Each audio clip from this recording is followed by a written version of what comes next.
عندك بضايه كوبايه ميه. طب تعالي بقى اعمل لك العظمه اللي انت شايفاها دي، احلى واجمل حاجه حلوه. زي ما سمعتي، بضايه كوبايه ميه هتطلعي الجمال اللي انت شايفاه ده. بصي من جوه القلب بتاعها عامل ازاي، والطعم ما اقولكيش تحفه وخيال وحاجه فخر من الاخر.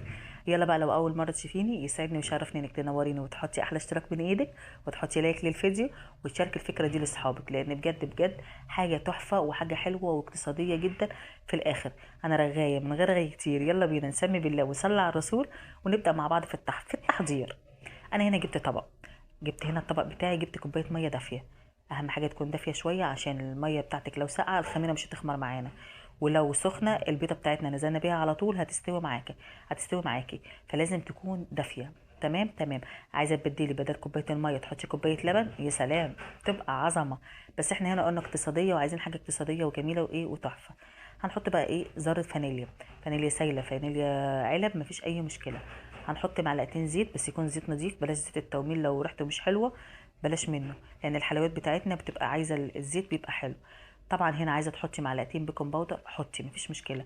انا هنا حطيت معلقتين سكر بس معرفش راحوا فين، وحطيت نص معلقه خميره فوريه، وحطيت نص معلقه بيكنج باودر. ما تنسيش السكر، لان انا هنا السكر بتاعي اختفى، معرفش المقطع بتاع الفيديو راح فين، فممكن ما تاخديش بالك منه. فلازم معلقتين سكر مع معلقتين الزيت، مع نص معلقه بيكنج باودر، نص معلقه خميره مع البضايه، هتاكلي احلى واجمل حاجه حلوه. عايزه تحطي لبن بودره حطي، عايزه تحطي لبن اللي هو بتاعنا حطي. الاتنين هيبقوا تحفه وجمال، بس بدل الميه حطي اللبن، عشان ما تحطيش الاتنين وتلاقي المقادير باظت. هنا هنحط معلقتين كوبايتين دقيق، وبعد كده هحتاج كوبايه تانية بس هحطها بالتدريج، عشان المواد بتاعتنا اللي احنا حاطينها، في دي بيشرب دي بيشرب سوائل، وفي دي ما بيشربش السوائل. فانا هنا قلت احط بقى واحده واحده، عشان بعد كده ما الاقيهاش نشفت مني واضطر ان انا اعمل مقادير تانية وابوظ المقادير بتاعتي. فانت لازم تحطي بالتدريج عشان ما تبوظيش المقادير بتاعتك. قلبيهم تقليبه كويسه جدا زي ما انت شايفه. احنا هنا عايزين القوام بتاعنا يكون اتقل، لان هنا احنا هنشكلها دي المقادير، الشكل اللي انت شايفاه ده كده بتاع الكيكه. احنا هنا مش هنعمل كيكه، احنا هنا هنعمل حاجه حلوه تانية. فلازم العجينه بتاعتنا تبقى ايه، عامله معانا زي ما انت شايفاها، هنشكلها بالكوبايه. فاحنا لازم نعملها ايه، تبقى ماسكه نفسها. انا هنا المضرب بتاعي كان اتشل زي ما انت شايفه كده وتقل معايا في الدقيق، خلاص اتركن على جنب يا معلم، وهشتغل بايديا. هغسل ايديا وارجع لكم اهو، رحت غسلتها ووريتكم صوابعي. احط بقى معلقتين دقيق وابتدي الم العجينه بتاعتي هنا اهو. تمام تمام. احنا هنا مش هنعجن، انا يا دوبك هنا بس بلم العجينه بتاعتي اللي كانت في الطبق، مش هعجن خالص. لميت العجينه بتاعتي ووصلت للقوام اللي انتوا شايفينه ده. طبعا انت بتحددي بايدك القوام بتاعنا، ما يبقاش ولا تقيل ولا خفيف ولا سايل اهو. العجينه بتاعتك هتلزق في ايدك شويه، طبعا طبيعي اللي هي تلزق في ايدك عشان السكر. هاتي كيس تلاجة وافتحيه بالمقص وحطيه على جنب كده نص ساعه، عشان ايه، تخمر معانا. ما عندكيش تكس تلاجة، هاتي غطا حله يا ستي، مفيش مشكله. هنا بقى لازم تحطي ماده دهنيه على المفرش بتاعك عشان ما تلزقش منك، وتبتدي تفرديها. طبعا هنا لازم السمك بتاعنا يكون رفيع. هبتدي افردها كده، وبعد كده هدخل النشابه. طبعا ايدي مش هتنفع، لان احنا هنا عايزينها تبقى ايه، شكل مظبوط وشكل حلو، كلها تبقى نفس السمك بتاعها اهو. اهم حاجه زي ما قلت لك، ما تنسيش تحطي ماده دهنيه عشان ما تلزقش منك. هاتي بقى ايه، النشابه ديت، فيه طبعا النشابه على اشكال والوان، يعني كل بيت وليه شكل. انا عندي الشكل ده، فانا ايه هعملها كده واخليها تبقى رفيعه معايا. اهم حاجه تكون رفيعه، عشان لسه هتخمر معانا لما نسيبها، ولسه هتخمر معانا في الزيت كمان، فده هيديها شكل سمك كبير. فلازم نرفعها. هوريك السمك اللي احنا هنعمله دلوقتي، وهوريك السمك بتاعها بعد ما تستوي اهو. تمام. طبعا دي رمت معايا كميه بسم الله ما شاء الله، عشان حاطين فيها خميره وبيكنج باودر، الاتنين مع بعض عملوا احلى كلام يعني، احلى كميه. هاتي بقى كوبايه زي كده من المطبقيه وانزلي اشتغلي. عايزه تشكلي وتدلعي نفسك، هاتي اي حاجه من عندك واعملي اي شكل انت تحبيه. بس اهم حاجه وانت بتعمليه تدوسي جامد كده وتحركيها عشان تبعد عن بعضها، لما نيجي نشيل العجينه الزياده دي ما تلزقش معانا، يبقى احنا ما عملناش حاجه. فلازم تحركيها وتبيني المفرش زي ما انا بعمل كده اهو.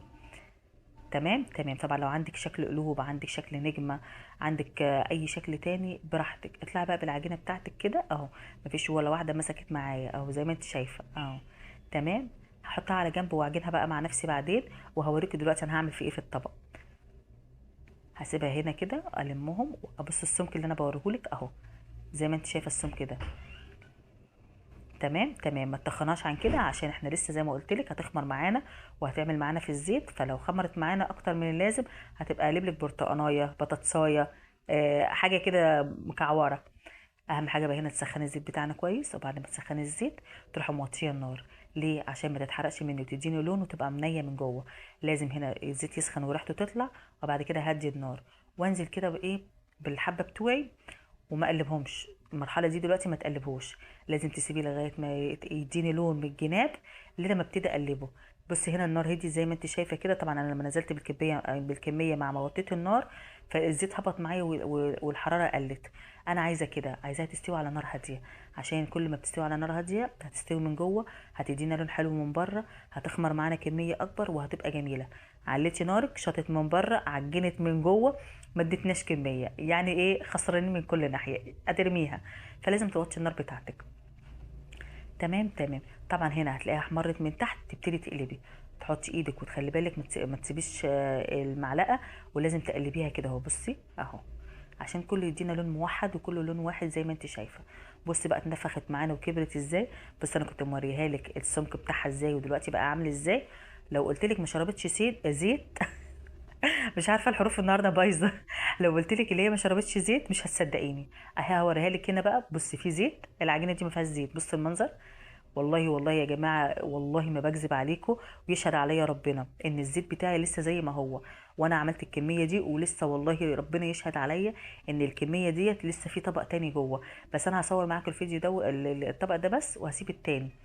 تمام تمام. هاتي بقى هنا عسل نحل اللي قدامك ده، معلقتين شربات اللي هو السيرم، معلقتين مربى، معلقتين شوكولاته، اللي عندك هاتيه، اي حاجه تدهني بيها، حاجه مسكره من بره. وبعد كده حبه جوز هند زي ما انت شايفه كده. ما عندكيش جوز هند ومش محتاجين جوز هند وما بنحبوش، نجيب سوداني ونكسره في الكبه او ندقه في الهون ونحطه، وبعد كده ننزل بيه زي كده، نفس النتيجه.